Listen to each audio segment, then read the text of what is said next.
Welcome to the Ringdown podcast, a tribute to the sound that starts it all. Together, we will explore the rich traditions, unforgettable calls, and firefighting culture that drives Roanoke Fire-EMS. On today's episode, Answering the Call to Lead, we have our guest speakers, Deputy Chief Foley and Chief Hoback, who will be highlighting their leadership styles and how they've changed over the years. Together, we will look at their fire and EMS careers as well as where the department is going in the future. Second line, knock down the exterior fire. Thanks for joining us on today's episode, Answering the Call to Lead. Today we have joining us Chief Hoback and Deputy Chief Foley. Chief Hoback began his career in 1980, and today we'll learn about his career and choices that led him to Chief of Roanoke Fire-EMS. We also have Deputy Chief Foley, who began his career in 2003.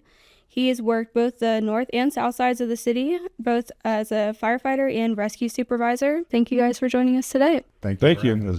So starting with you, Chief Hoback, can you tell us a little bit about what inspired you to pursue a career in fire and emergency services? Well, as you indicated, I was probably the oldest of everybody here. I started in 1980 as a volunteer at Roanoke Life Saving Crew. I came in at age 17. And I, like back in that generation, was inspired by a show called Emergency. And watching that every Saturday night before Hee Haw, and enjoyed, what Johnny and Roy had to do and every day. Every time they came to work. And when I had the opportunity to start volunteering and get my paramedic, I did.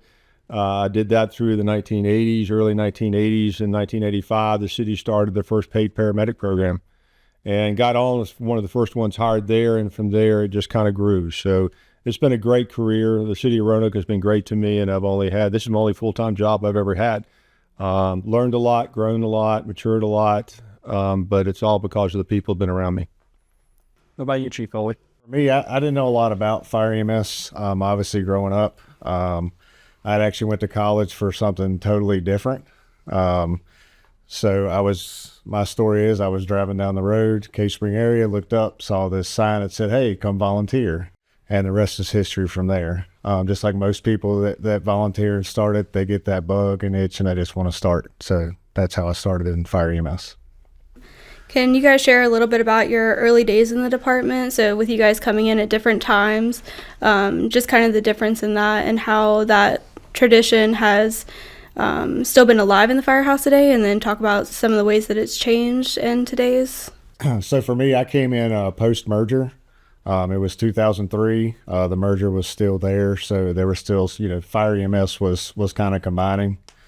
As far as traditions, we still had the 750 when we came to work. Recruit school was similar to what it is now. There's a city-only academy that's starting right now. Not that that's, a problem, but things have changed as far as like when I started in the department, there was a lot more people that had 30-plus years.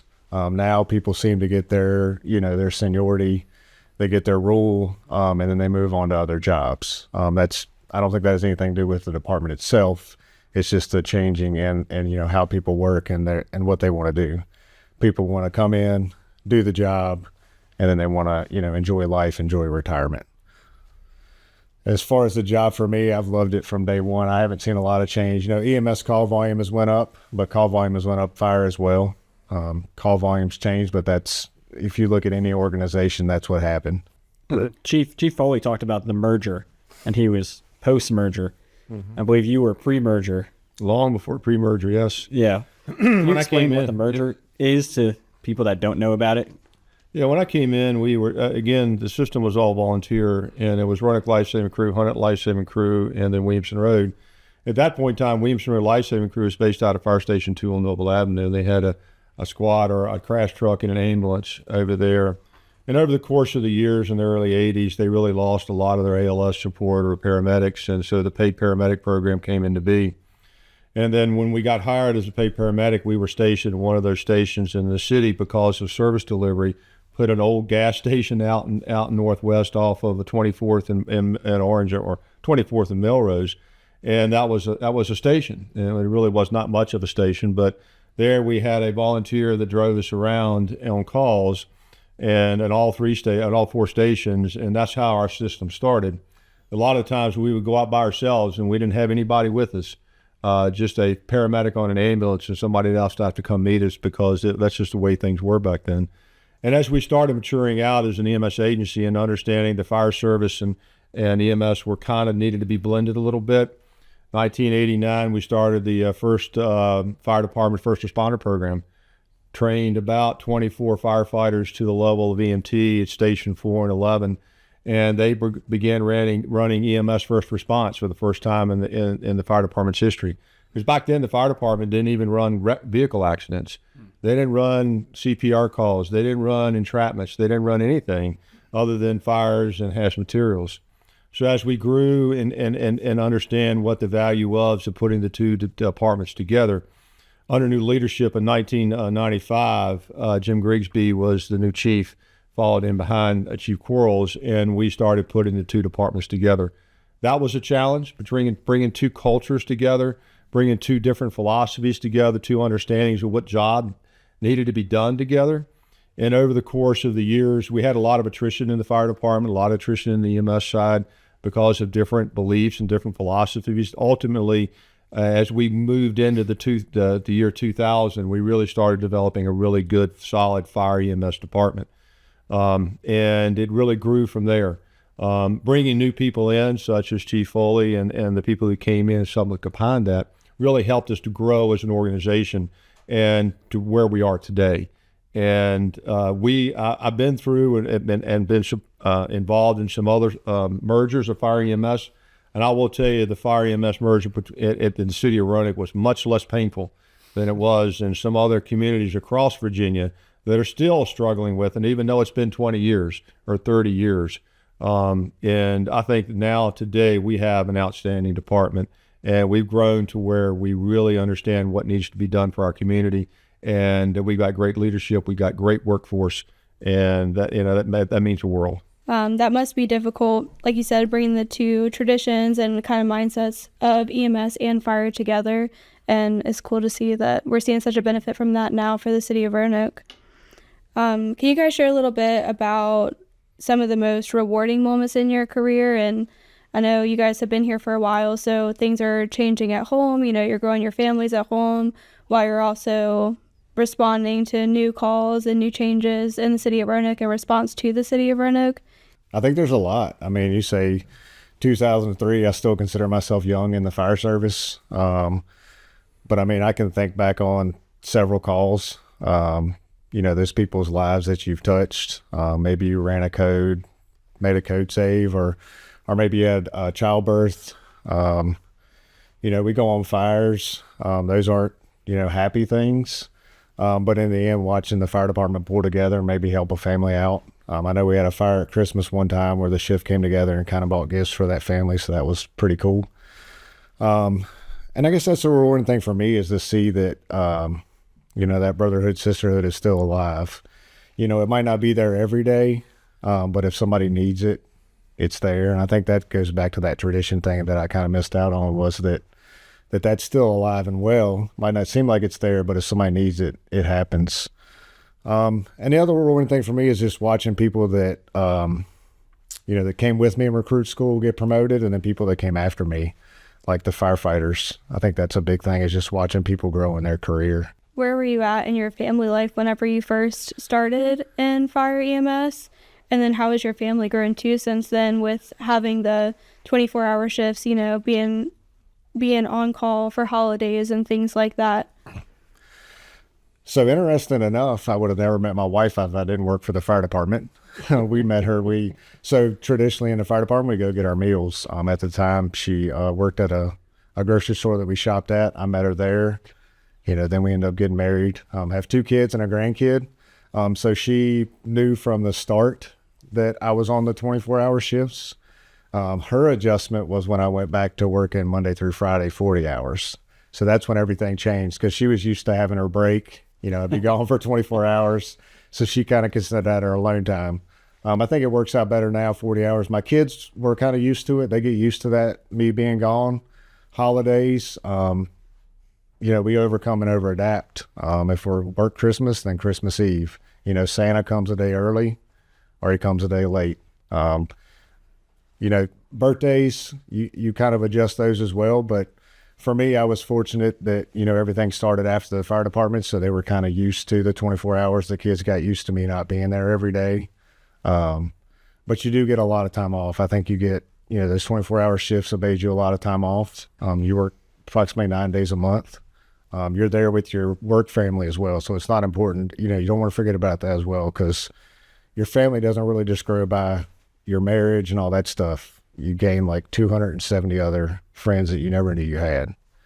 So, but yeah, the adjustment for me was going from 24 to actually 40, and then my wife being, used to me being there Monday through Friday, every day. So That work family you mentioned is super important, especially in our city. We're not a small department, but we're not these giant metropolitan department either. But the fact that, this year or this past year, A shift, we worked Thanksgiving and Christmas Day, and being able to have family come into the firehouse, have meals, share the times together, let the kids run around, climb on the trucks, and have that time to grow together with everybody and get to know everybody is super special, and it really tightens the bond while you're away from your family, knowing that if something happens, that everybody's there to have your back and support you.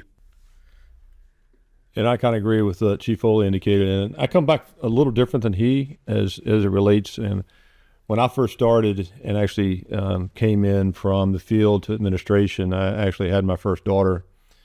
And that morning, I remember very vividly because I had a call out to a multi-alarm fatality fire in Roanoke County.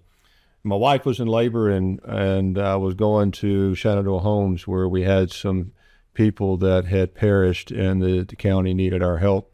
And I had to redirect other staff there so I could take care of my wife and go and see the birth of my first daughter.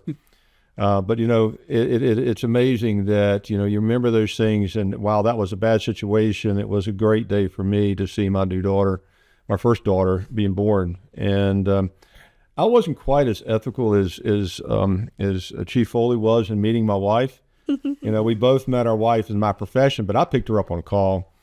And I remember that day very vividly. I was a volunteer, and we were running a call, and she had fallen and broken her ankle. And the person that I was with, I asked her to get all the pertinent information, and soon after that, I asked her out, and then the rest is history. But we have two daughters now, and it's been amazing to watch them grow.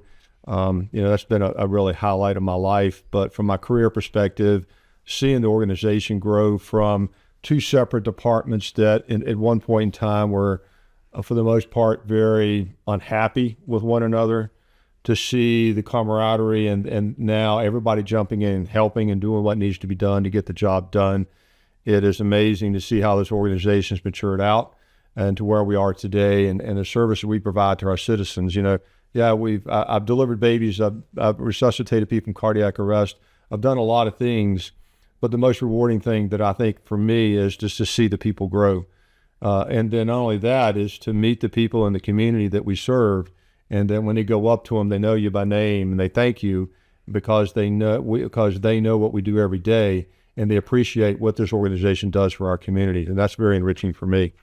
And, as I grew in my career, you always had people that you look up to and the people that kind of bring you along. And I was very fortunate to have some of those people that kind of gave me the guidance that I needed when I went left or went right and kept me center. And with that, I'm very blessed. It's been great. Serving as interim chief in 2005, giving me the chance to test the waters whether I was ready to do that or not, was enriching. And then when I was finally selected by Darlene Bertram to be chief of the organization, very humbled, and never would have imagined I would be the longest tenured fire chief that Roanoke had ever had. But it's been great, and it's all because of the people that are working here.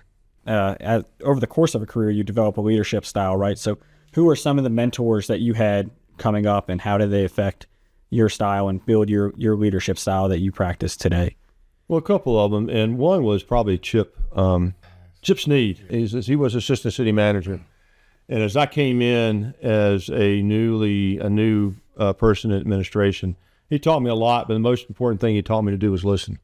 Keep my mouth shut, listen to what the people say, and understand that they always have value. And then beyond Chip Sneed was Jim Grigsby, who really brought me under his wings, and he's the fire chief that came in 95. They really had a vision for the organization, but not everybody in the organization understood that. A lot of people pushed back from him on many different fronts, but always had what the organization's values were and where it needed to be in its best interest. Taught me a lot, taught me about patience, taught me about, the culture of what I needed to look for and not look for, and really kind of kept me moving forward. And then I had Sherman Stovall, who was our assistant city manager, and he and I had a little bit of oil and water relationship as he in the beginning, because he was in management budget, and every time I came to him, he thought I was asking for money. But that wasn't always the case. But when he became my direct report as it relates to, he's the deputy city manager and I being the fire chief, he really taught me a lot about local government, what needed to be done, and really gave me the support I needed to forge ahead on some of the major projects we have, which was building fire stations and getting new apparatus and developing the programs and finally funding the programs that really have forged this organization forward. So really three people, Chip Sneed, Jim Grigsby, and then Sherman Stovall have really been good mentors to me. But there's been a lot of others, and some of them are just citizens that have influenced, the way I make decisions. And so there's a list that's very, very long, but from the highlight, those are the three that from a boss perspective and within the government, yes. Okay. Chief Foley, what about you? I know we share a captain in common over the course of our career. What captain was that? Should be Captain Decker. Yeah. Decker, yeah. And I was going to say, for me, as far as like mentors, I mean, it's probably a lot to list, because it's probably anybody that I've ever worked with, to be honest with you, is you kind of build off everybody. Decker, we had a good time when we did work together. It's kind of ironic that I worked for Decker. Now Decker works for me, but I like to say with, so we worked with each other very well. We had worked, well enough that when we got on the scene, we never said anything. We just knew what each other's actions were going to be. Had some great BCs. Some that come to mind is Chief Sanders and definitely Chief King. Chief King was a big mentor for me. I came across from A shift to C shift, and I'd worked with Chief King before as a first lieutenant. Then I got to actually work with him as a rescue supervisor. He was one of those guys that didn't say a lot, but when he did talk, people listened. But as far as my career, there's been a lot. I mean, I got to say Chief, because since I've been up there, if I have a question, he's willing to answer it. He's never like, it's a dumb question, and he puts up with me. I do ask a lot of him, and I do push him a little bit, but he doesn't push back. I know when he says no, it's no, but most of the time he doesn't say no. He's like, hey, I'll listen, but you got to come back with more. So I think I've been a very fortunate career, worked for some really, really, really great people, but I think mentors at every level. I mean, honestly, because like I said, everybody I've worked with has, to me, been very fortunate. I do want to say one thing. One person, I guess, or a couple of people that I didn't really mention, and one that really inspired me a lot was Billy Obenchain.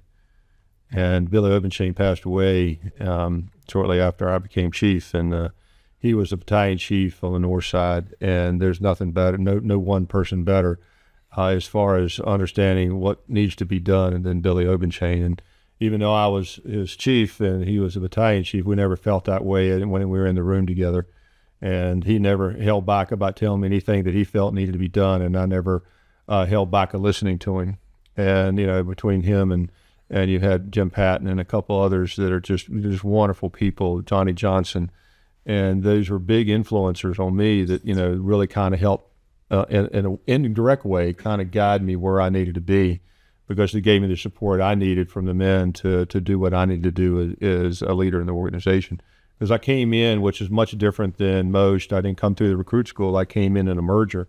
And at that point in time, there was a lot of pushback. And so those individuals kind of helped me with that pushback and gave me guidance, making sure that I was, embracing where I need to embrace the organization and not misstep. So that was good.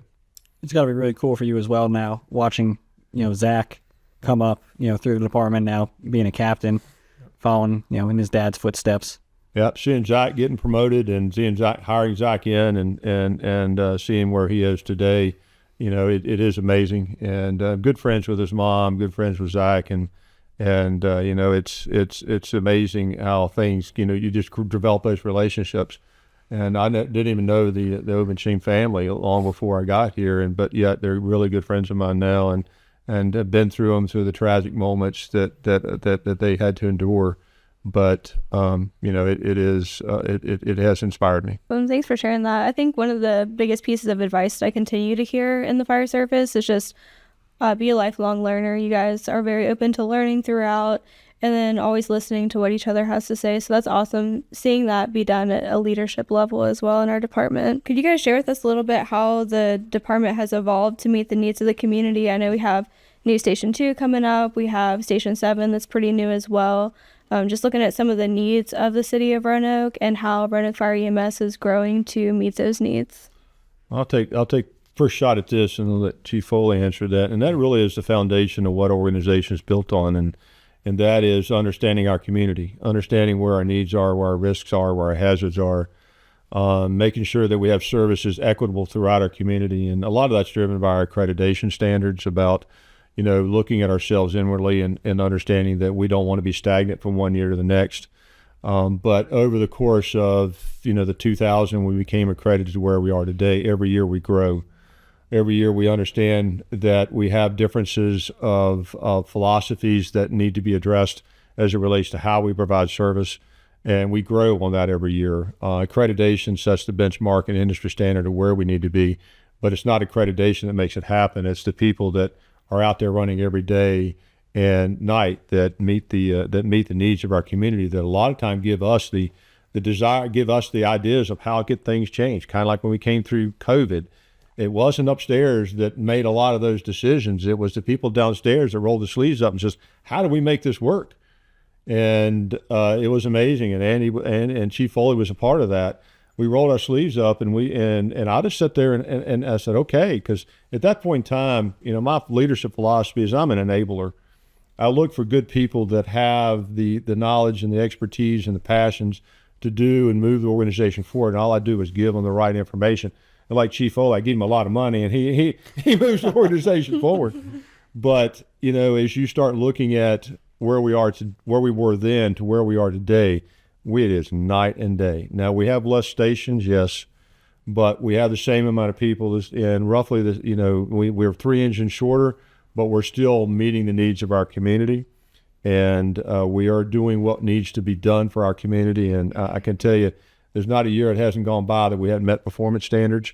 And I'm very proud. And when we have fires and we have major situations that, we're doing the right thing every time. And we've gotten a lot of accolades lately about, whether it's a cardiac arrest or a structure fire or something like that. And, that really does my heart good. Yeah, like Chief was talking about, I was here for when we did merge 2 stations. We did lose, 1 engine, but we've gained 4 ambulances in the mix in that time frame. So that just speaks to that, like I said, that increase in call volume for the EMS side. But as far as our, we're still responding to the calls, we're still getting there in that time frame. And that came from studies on where stations should be located to make, better position our apparatus so they can respond. I think the new stations are really designed, some of our old stations were designed as far as a horse could run. When you had 2 stations downtown that weren't that far apart and, they were designed with horse carriage in mind, really had to do something different. Station 7 was a perfect example. It was an old station and very narrow, difficult to work out of. But the community had so much infill, there was really no place to build a station other than the same spot. A lot of pushback to tear the old station down, but we did what we said we would do, and we carried that old station forward and really have a lot of history in the new station. Station 2 that's coming along on Williamson Road is really a product of the station sets back in the residential area. It's very small. It doesn't have the bays necessary to accommodate the apparatus that we need, and it doesn't have the gender diversity atmosphere for women to work in that station. So by relocating that station out onto Williamson Road and looking at the response matrix, we can better serve our community, especially the northeast area of our community, by building that station. I will tell you, we're very grateful and very humbled at the donation of the Farrell Group and what they've done for that station, because that's going to enable us to build the right station for the next 75 years. Without that donation, we would be struggling within our budget to be able to build a station that's right for that community. And that makes a world of difference. That'll be my fourth station that I've built. Yeah. So, no, fifth station, actually. Once I built that station, I built Station 1, Station 3, Station 5, Station 7. This will be Station 2 that'll have be the fifth station. 7 is a super cool spot, right? It's everybody loves it. It was a community staple for years, and it still has that feel. And it was built, to grow for the future, right? There's that extra bay that currently houses the reserve ladder truck. And as the community continues to grow, call volume keeps going up. We feel like there's room to expand in the department. And even in my 7 years here, we've added 2 ALS ambulances, the EMS supervisor position, the logistics position. I mean, the department is always growing. With that and the evolving of the department, what are some of the challenges you faced throughout your career, and how have you overcame them? I think for me, the challenge when I first started, there was a ALS shortage. It was worse than it is now. The ALS shortage then is that when you came in, there was kind of this thing that they were, requiring people to be ALS providers. It wasn't bad. People were getting it. It's not like any bad providers came out, good providers came out. But it was one of those things of that. I don't think the department at the time, was forecasting for that.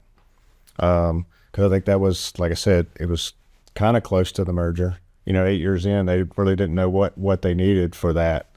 And kind of the same thing hasn't happened again, but we don't want it to happen again. So I think what we've done and me going through that is that we want to prevent that. So now we've opened up classes. We have 2 paramedic classes that are going to run annually. So we make sure we have that ALS coverage. We have our own training facility now. We never had that before. Usually if we ever need to do training, we have to go to that regional training center. Well, with the recruit classes, there's not a lot of time for incumbent training out in the field. So now we have that own place where we can do that training, from out in the field. So for me, that's the challenge. The other challenge is that the department's young. I think that's, some people look at that as a challenge, but to me, I think it's not a bad thing, because in 5 years, this department's going to have people with 10 plus years. You got to look at people staying, not going. It's always my thing is people staying here, not going somewhere else.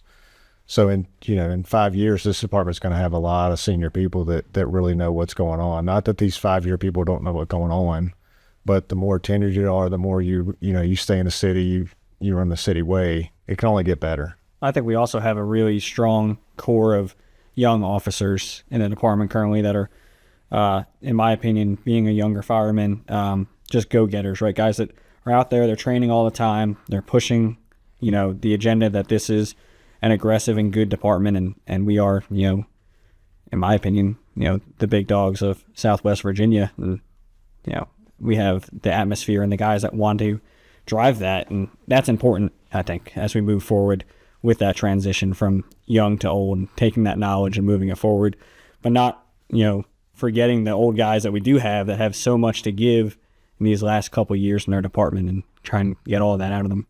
What are you trying to say? We need your knowledge, Chief, before you leave. Yeah. I kind of agree with what Chief Foley indicated. I mean, this organization has been through a lot, ups and downs, and the last 30 years has been, for the most part, a difficult time in the aspects of what do we need to do next, and can we afford to do what we need to do. When I came in as chief in 2005, going into 2007, my first year, we sustained a heavy budget reduction. And we were not laying people off, but we weren't able to hire, and we weren't able to do what we needed to do. And over the course of the next couple of years, we didn't get raises, and it was a lot of difficulty. And it wasn't just for us, it was everybody. And getting out and talking to the staff and letting them know that, that we hopefully everything will, turn in the next year, and it doesn't. That was frustrating. But, the organization came together because of who they are, and made the organization where it is today during those times. But then it's different than now. Like Chief Foley indicated, we've had significant turnover in the last 3 to 5 years. We were looking at our entry-level workforce of being less than 4.5 years of tenure, about 75%. And with that, it is a problem, but it's also an opportunity for us to grow them. The organization's really never had a place from which we can train our own. We've always had spots here, spots there, and nothing ever we could stand up and say this is a permanent facility from which we can be proud of and train our own. And that was desperately needed, and very grateful that the city leadership took on that responsibility, and we'll be doing that dedication February 6th to recognize that as our official training center. And so that is going to be good.